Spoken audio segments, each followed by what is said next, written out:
बिस्मिल्लाहिर्रहमानिर्रहीम। फरमान मुस्तफ़ा सल्लल्लाहु ताला अलैहि वआलिहि वसल्लम जो मुझ पर एक बार दुरूद शरीफ पढ़ेगा अल्लाह पाक उस पर 10 रहमतें भेजता है। सल्लु अल हबीब। नमाज के हकाम में है कि वुज़ू करते वक्त बिस्मिल्लाह शरीफ पढ़ना सुन्नत मुबारक राशिद अतारी ख्वाबों की तबीर लेकर पेश खिदमत है। आज हम ख्वाब की तबीर सुनेंगे, वो है सूरत इब्राहिम को ख्वाब में पढ़ना कैसा है।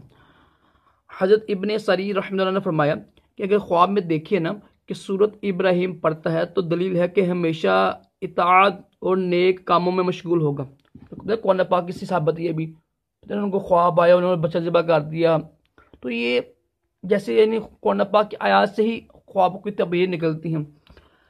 हज़रत जाफ़र सादक रहमतुल्लाह फरमाया कि हक ताला के नज़दीक अजीज़ और यानी नाम होगा उसका, और उसकी आकफत यानी आखिरत महमूद होगी।